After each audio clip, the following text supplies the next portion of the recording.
Assalamualaikum warahmatullahi wabarakatuh. Perkenalkan, nama saya Syamsur Rijal SPD MPD dan merupakan salah satu dosen tetap di program studi Pendidikan Guru Sekolah Dasar Universitas Muhammadiyah Buton. Sebagai salah seorang dosen di Prodi Pendidikan Guru Sekolah Dasar Universitas Muhammadiyah Buton, saya mengampu beberapa mata kuliah. Di antaranya mata kuliah konsep dan pembelajaran IPA kelas tinggi, konsep dan pembelajaran IPA kelas rendah di sekolah dasar, mata kuliah ilmu alamiah dasar, serta mata kuliah pembelajaran tematik. Untuk mata kuliah pembelajaran tematik, adapun deskripsi mata kuliahnya adalah mata kuliah pembelajaran tematik merupakan mata kuliah yang sangat dibutuhkan oleh para guru sekolah dasar untuk membantu peserta didiknya dalam memahami konsep saat belajar, terutama media yang dapat menarik perhatian dan keterlibatan siswa secara aktif. Materi ini menekankan kepada keterampilan dasar mengajar, mendesain silabus, RPP, serta penilaian yang efektif dalam penggunaan pembelajaran tematik. Diharapkan melalui kajian beberapa materi tersebut, mata kuliah ini dapat memberi bekal pemahaman mahasiswa tentang pembelajaran tematik di sekolah dasar, serta cara mendesain dan cara mengajarkan berdasarkan pengetahuan dan informasi yang berkembang sesuai dengan kurikulum terkini di sekolah dasar. Adapun capaian pembelajaran untuk mata kuliah pembelajaran tematik untuk ranah knowledge atau pengetahuan, mahasiswa diharapkan mampu mempelajari banyak hal tentang pembelajaran tematik di sekolah dasar.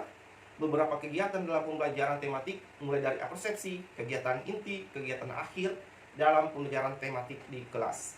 Mahasiswa juga diharapkan untuk memahami keterampilan dasar mengajar dalam pembelajaran tematik. Berbekal pengetahuan ini, mahasiswa diharapkan dapat merancang dan membuat pembelajaran tematik yang dapat digunakan untuk meningkatkan pemahaman siswa di sekolah dasar terhadap suatu konsep pengetahuan. Untuk ranah nilai atau sikap, atau biasa kita istilahkan dengan afektif, mengembangkan sikap keingintahuan dan terus mengeksplorasi pengetahuan pendekatan pembelajaran di sekolah dasar dengan menggunakan model pembelajaran tematik. Membangun kepercayaan diri dan keyakinan diri bahwa mereka mampu merancang dan mendesain secara mandiri, kreatif beberapa silabus maupun RPP dengan pembelajaran tematik untuk kemudian disajikan kepada siswa madrasah ibtidaiyah atau sekolah dasar. Meningkatkan kesadaran dan interest terhadap penilaian dalam pembelajaran tematik yang dipelajari sehingga bisa lebih bijak dalam melakukan penilaian terhadap peserta didik. Untuk ranah skill atau keterampilan, mahasiswa terampil dalam mendesain dan merancang silabus RPP, skenario pembelajaran tematik. Mahasiswa terampil dalam mendesain penilaian yang sesuai dengan pembelajaran tematik. Dalam RPS, rancangan pembelajaran semester, salah satu sub pokok bahasan yakni pada pertemuan ke-14 adalah simulasi mengajar pembelajaran tematik dengan konsep atau teori dan praktik. Dalam pertemuan ini, saya menggunakan pendekatan FICAM atau partisipatif, aktif, kreatif, efektif, dan menyenangkan, di mana saya sebagai pengajar menekankan keaktifan mahasiswa dalam aktivitas pembelajaran dan mahasiswa menjadi pusat pembelajaran, dan saya sebagai dosen atau pengajar menjadi inisiator, motivator dalam pembelajaran. Karena pembelajaran yang menyenangkan akan membuat materi atau pembahasan yang sedang diajarkan dalam aktivitas pembelajaran mudah dipahami, serta akan menciptakan pembelajaran yang menyenangkan bagi mahasiswa. Untuk metode pembelajaran yang saya terapkan menggunakan metode diskusi, tanya jawab, serta demonstrasi atau simulasi di depan kelas dengan mempraktikkan pembelajaran tematik mulai dari kegiatan awal, kegiatan inti, dan penutup. Dan berikut salah satu video pembelajaran dalam mata kuliah pembelajaran tematik pertemuan 14 simulasi pembelajaran tematik terpadu, teori, dan praktek, di mana kemampuan akhir yang diharapkan adalah mahasiswa mampu memahami konsep mengajar secara tematik dan melaksanakan simulasi pembelajaran tematik di ruang perkuliahan dengan mengimplementasikan keterampilan dasar mengajar, mengaktualisasikan konsep pembelajaran, high order thinking skill, literasi dan karakter, serta mampu mengakomodasi berbagai ranah kompetensi kognitif, afektif, dan psikomotor. Waalaikumsalam warahmatullahi wabarakatuh. Bagaimana kabarnya hari ini? Baik, Pak. Alhamdulillah. Sebelum ke kampus, kalian apa yang dikerjain di rumahnya?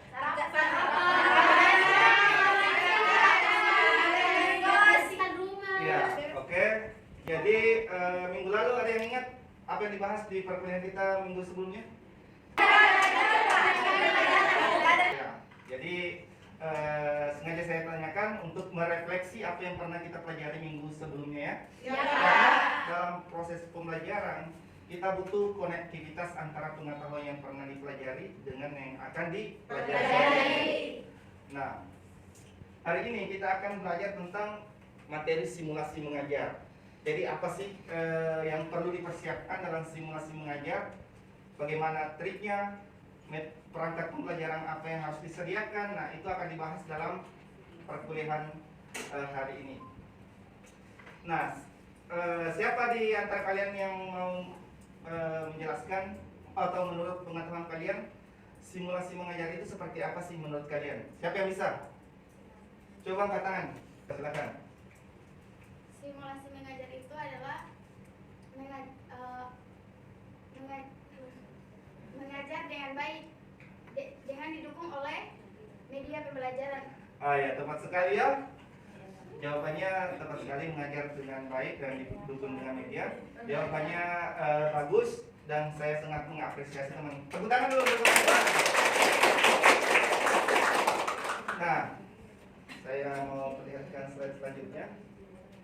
Bisa dilihat apa yang ada di papan tulis? Nah, coba yang pertama itu ada beberapa perangkat pembelajaran yang perlu dipersiapkan dalam proses pembelajaran atau mengajar di kelas ya. Yang pertama itu adalah rencana pelaksanaan pembelajaran atau biasa disingkat dengan RPP. RPP ini bagi seorang guru itu ibaratkan pedoman ya, pedoman. Kalau kita analogikan dalam teologis itu seperti Al-Quran dalam kitabnya umat Islam. Nah, RPP ini seperti itu ya, seperti pedoman atau petunjuk kita. Seperti apa alur dalam pembelajaran itu. Nah, kita berpedoman pada RPP ini. Jadi seorang guru tidak mengajar sesuai dengan kemauannya, tapi sesuai dengan kemauan RPP. Namun sifat RPP ini bersifat fleksibel. Artinya apa yang tertulis di RPP ini bisa kita melakukan sesuatu yang tidak sesuai asalkan orientasinya atau tujuan pembelajarannya mengarah pada tujuan pembelajaran yang ada di RPP tersebut. Nah, selanjutnya yang kedua itu adalah bahan ajar atau materi ajar. Nah, materi ajar ini salah satu hal yang perlu dipersiapkan.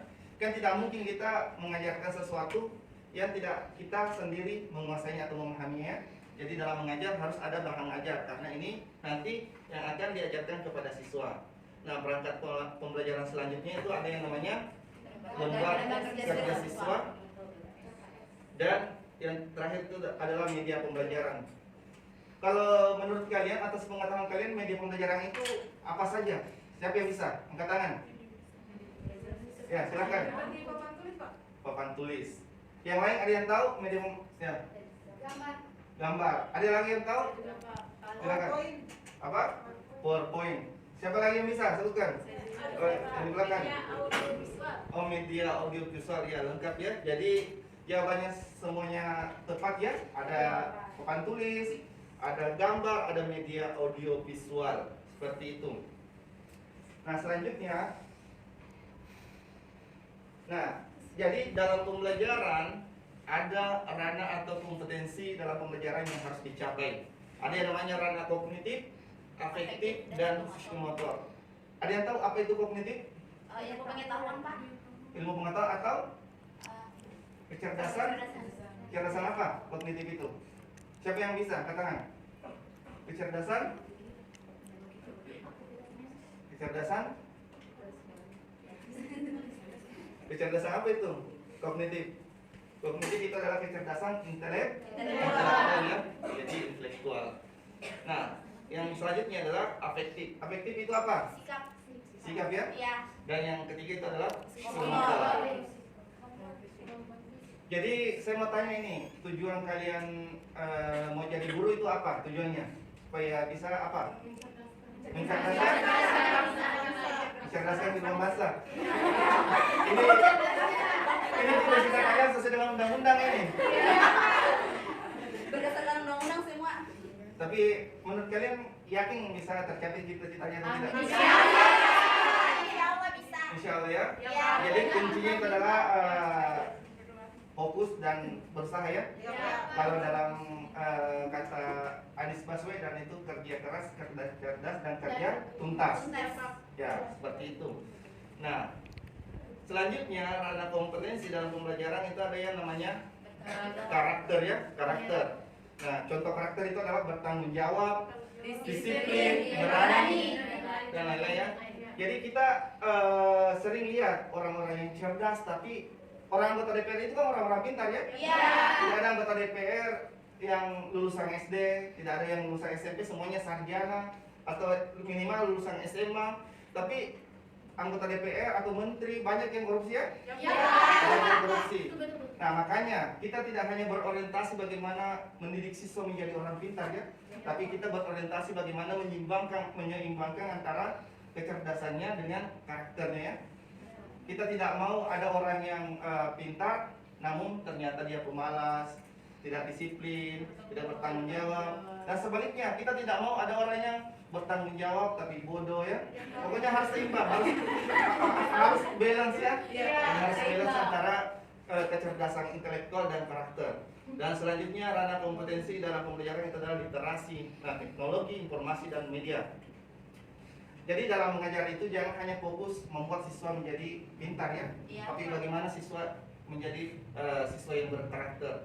Seperti ada kisah seorang guru ini di suatu daerah, guru ini ketemu dengan siswanya. Siswa ini dulunya ranking kelas, berprestasi, dan dia kerja di salah satu rumah sakit, dan guru ini ternyata masih mengenali siswanya. Dan siswa ini ternyata sudah tidak mengenali guru tersebut. Nah, guru itu saking senangnya karena melihat siswanya sudah menjadi dokter. Di situ guru itu mencoba menegur siswanya dan memperkenalkan diri karena siswanya sudah lupa bahwa ini gurunya. Dia memperkenalkan bahwa saya gurumu dulu di sekolah ini. Ternyata respon siswa itu ternyata cuma bilang, "Oh, seperti itu. Oh, tidak lebih dari itu."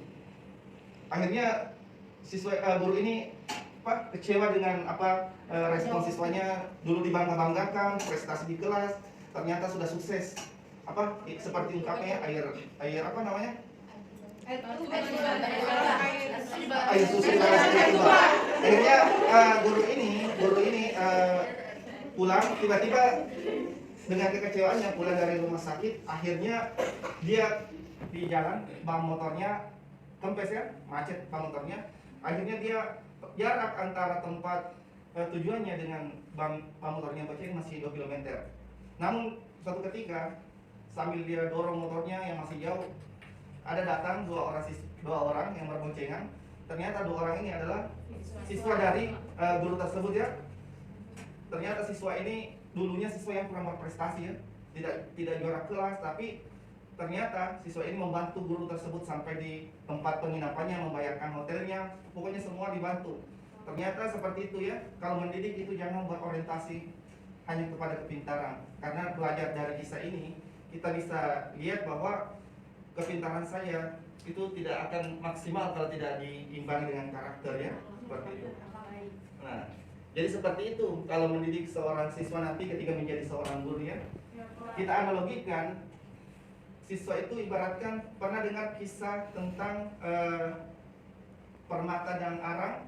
Permata dan arang itu ternyata dibuat memiliki penyusun yang sama ya, magnesium. Tapi satu permata memiliki nilai yang sangat tinggi atau mahal, sedangkan arang ini mungkin nilainya hanya ribuan. Padahal saat penyusunnya sama. Ternyata apa yang membedakan? Ternyata yang membedakan itu adalah proses ya, proses. Permata ini berproses di dalam tanah dalam waktu puluhan tahun, ratusan tahun. Ternyata arang ini hanya butuh waktu beberapa menit. Jadi kalian nanti untuk bisa menjadi orang sukses itu tidak diukur dari saat ini, tapi bagaimana kalian berproses ya. Jadi nilai-nilai kalian jangan terlalu berorientasi pada nilai, walaupun nilai itu penting. Karena nilai yang paling penting, nilai yang sesungguhnya itu adalah yang terinternalisasi dalam diri kalian ya. Angka-angka yang di atas lembaran kertas itu hanyalah simbol-simbol ya. Tidak mungkin kita mau jalan-jalan keliling memperlihatkan nilai rapor kita, nilai ijazah kita, nilai saya seperti ini. Tapi nilai sesungguhnya yang dilihat dari orang pada diri kita itu adalah bagaimana karakter kita ya. Jadi aktualisasi nilai sesungguhnya itu adalah ada pada sikap dan tingkah laku kita. Paham? Nah selanjutnya, nah dalam mengajar ada beberapa keterampilan yang harus kalian kuasai supaya bisa menjadi guru yang profesional. Bisa dilihat di atas? Bisa. Nah ada yang namanya keterampilan membuka dan menutup pembelajaran. Siapa yang bisa memberikan contoh di depan? Membuka. Silakan. Membuka ya. Nanti ada lagi yang memberikan contoh menutup. Coba.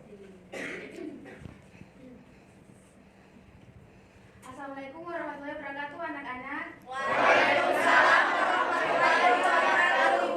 Apa kabarnya hari ini? Baik, Bu. Alhamdulillah. Tadi sebelum berangkat siapa yang sudah sarapan? Saya, Bu. Bagus. Yang lain kenapa tidak sarapan? Terus saya bangun, Bu. Saya terlambat bangun, Bu itu. Oh, lain kali harus sarapan ya, karena sarapan itu sangat penting bagi kita. Iya, Bu. Tadi sebelum berangkat sekolah siapa yang tidak mandi?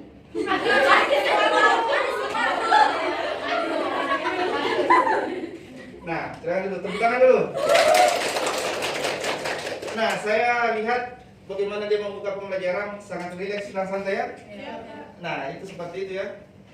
Jadi menjadi seorang guru itu bukan hanya kemampuan intelektual kita, tapi bagaimana kita mengajar. Dan seperti ini kita harus mempelajari keterampilan dasar mengajar. Siapa yang bisa mensimulasikan bagaimana menutup pembelajaran yang baik? Saya tunjuk ya. Kayaknya kamu.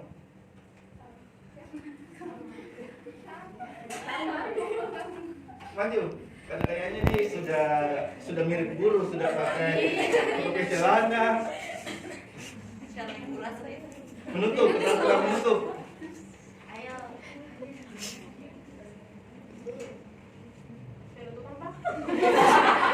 Menutup. Keterampilan menutup. Mungkin itu saja yang Belum. kan penutupan Pak. Belum. Kalau keterampilan menutup itu maksudnya kasih arahan, kasih motivasi. Anak-anak kalau pulang ke rumah jangan singgah-singgah ya seperti itu. Anak-anak kalau pulang di rumah jangan singgah-singgah, hati-hati di jalan. Iya, Oke, sebelum kita pulang, jangan lupa berdoa. Baik, Baik, Bu. Ya.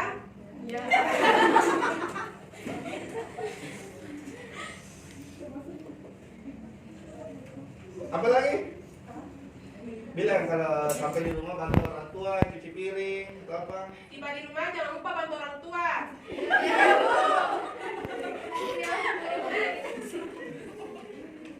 Bantu orang tua apa? Kasih jelas. Jangan lupa cuci piring, beres-beres rumah ya. Iya. Mungkin sekian dari Ibu, terima kasih. Ya, tepuk tangan dulu. Nah, jadi itu dua yang dua temannya tadi itu sudah lumayan bagus ya. Iya. Jadi tidak ada, kita analogikan seekor burung. Seekor burung itu walaupun selincah apapun dia terbang di udara, awalnya dia hanya burung kecil yang belajar terbangnya. Jadi sama seperti kita analogikan diri kita ini calon guru. Tidak ada yang langsung bisa menjadi guru profesional. Semuanya butuh proses ya. Seperti ada ungkapan yang menarik, bukannya kita tidak bisa, hanya belum terbiasa. Bukannya kita tidak punya waktu, hanya saja kita butuh waktu ya. Jadi semuanya butuh proses. Dan untuk menjadi orang-orang hebat itu butuh proses ya. Jangan bandingkan diri kalian dengan orang lain yang sudah sukses. Karena kalian itu seperti ceritanya. Ceritanya ini, ada yang pernah dengar cerita tentang bagaimana pohon bambu itu tumbuh? Belum pernah? Nah, pohon bambu itu tumbuh, ternyata 5 tahun pertama dalam pertumbuhannya itu hanya tumbuh beberapa sentimeter. 5 tahun ini. Dan setelah diteliti kenapa, dan setelah melewati 5 tahun ini, bambu ini tumbuh ternyata sangat tinggi, bahkan sampai puluhan meter seperti itu. Ternyata setelah diteliti kenapa 5 tahun pertama bambu ini hanya tumbuh beberapa sentimeter. Ternyata pada saat itu dia sedang menguatkan akarnya, ternyata tumbuhnya ke bawah, tidak tumbuh ke atas.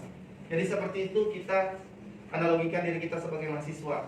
Selama 4 tahun kita kuliah ini, mungkin orang lain lihat kita belum bisa mampu membeli apa-apa atau apa, tapi karena itu namanya proses. Kita sedang ibaratkan bambu, memperkuat akarnya, kita memperkuat diri kita dengan kompetensi dan soft skill, hard skill dipelajari di kampus seperti itu. Nah, jadi jangan membandingkan dirinya dengan orang lain, merasa rendah diri. Pokoknya semua ada waktunya untuk sukses ya. Selanjutnya siapa yang bisa memberikan contoh keterampilan memotivasi? Saya tunjuk saja ya. Kayaknya kamu, karena saya lihat sangat memotivasi wajahnya.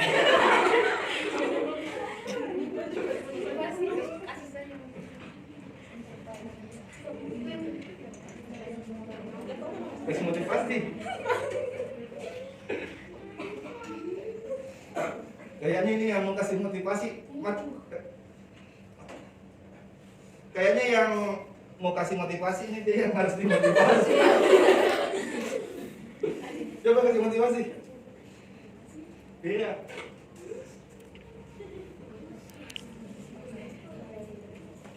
Coba kasih motivasi. Jadi anak-anak kita harus rajin belajar agar orang tua kita di rumah itu tidak sia-sia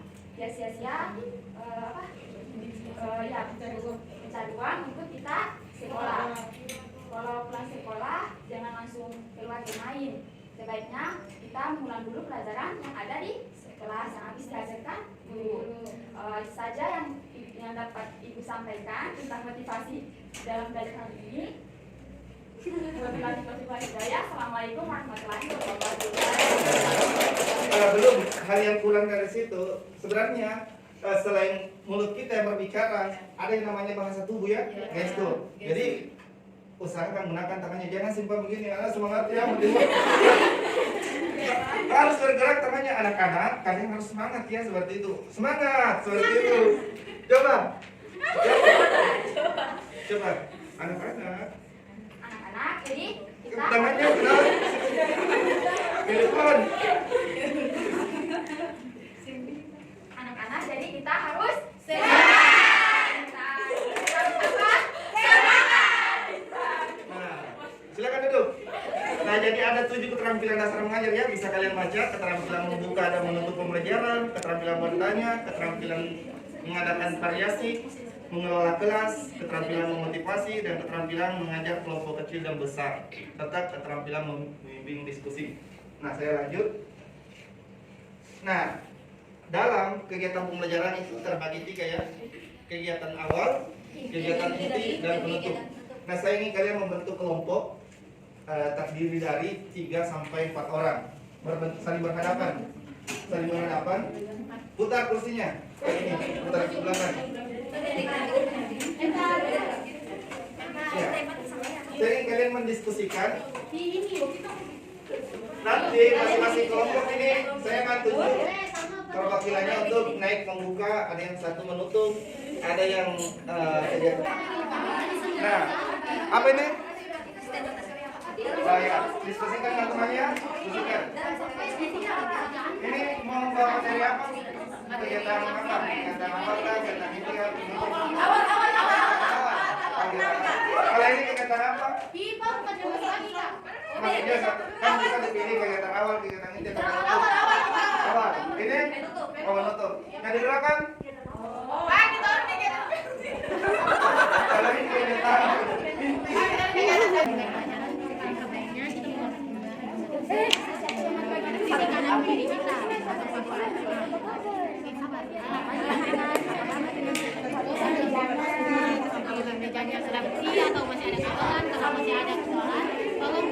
Bagaimana sudah selesai? Bagaimana sudah selesai? Beri lagi. Saya tinggal 30 detik ya. Lalu saya bisa simulasi.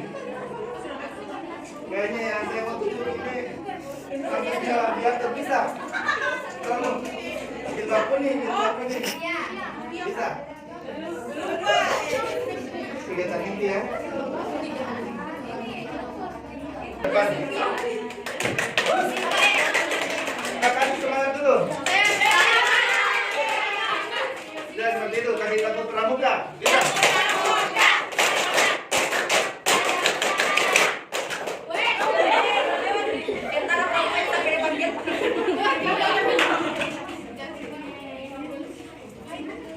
Baik, bismillahirrahmanirrahim. Assalamualaikum warahmatullahi wabarakatuh. Selamat pagi anak-anak. Pagi, Bu. Ayo, bagaimana kabarnya hari ini? Baik, Bu.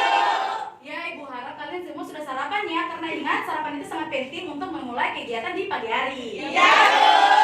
Baik, sebelum kita memulai pelajaran, marilah kita berdoa. Menurut keyakinan masing-masing, berdoa dimulai.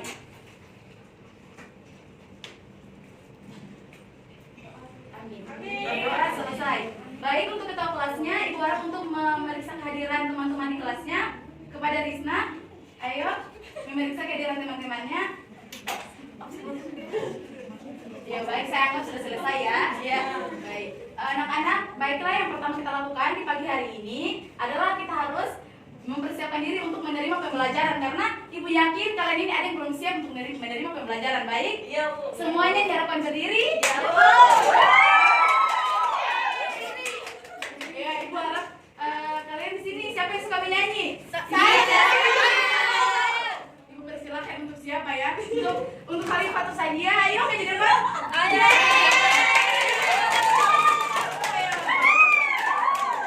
Lagu apa saja yang Khalifa inginkan untuk teman-temannya kita menyanyi bersama ya. Kita memulai hari kita dengan semangat. Ayo. Kita menyanyikan lagu Potong Bebek Angsa. Kita nyanyi sama-sama. 1, 2, 3. Potong bebek angsa, masa dikuali. Nona minta dansa, dansa 4 kali. Sorong ke kiri, sorong ke kanan. La la la la la la la la la la la. Baik, makasih. Baik, sekian. Di sini dulu. Jadi penampilan temannya ini sudah sangat bagus ya. Tepuk tangan dulu. Kalau saya lihat ini sudah cocok jadi guru ya. Masya Tapi karena belum ada pendaftaran masih guru honor dulu. Nah, silakan duduk ya. Jadi yang kurang tadi itu biasanya yang absen itu bukan siswa tapi guru. Ya. Jadi sudah paham dengan apa yang kita bahas hari ini? Paham. Jadi yang kita bahas hari ini tentang kompetensi dasar mengajar apa saja, ranah mengajar apa saja, perangkat pembelajaran apa saja, dan kegiatan dalam pembelajaran. Jadi saya kasih tugas kalian untuk membuat RPP dan media pembelajaran untuk simulasi belajar secara mandiri. Paham? Ada yang mau bertanya? Bertanya? Ada yang bertanya? Oh ini, silakan. Pertanyaan saya adalah bagaimana pada saat kita mengajar Pak anak-anak dia maksudnya ribut, bagaimana agar mereka itu lebih efektif lagi, tidak ribut. Oh ya, baik. Pertanyaannya sangat bagus. Kalau misalnya siswanya ribut di kelas itu jangan jangan keras, maksudnya tegas boleh, keras jangan. Tapi lebih efektif kalau kita mencoba mengalihkan perhatiannya. Maksudnya ketika ribut kita misalnya menampilkan media baru menegusir, coba anak-anak di atas gambar apa anak-anak, pastinya kan akan perhatiannya akan tertarik pada gambar tersebut. Nah seperti itu. Jadi jangan dimarahi ya, jangan dimarahi. Seperti itu, paham? Paham. Nah mungkin pertemuan kita hari ini cukup. Kalau ada pertanyaan selanjutnya bisa didiskusikan di pertemuan selanjutnya. Kita akhiri mengucapkan alhamdulillah. Assalamualaikum warahmatullahi wabarakatuh.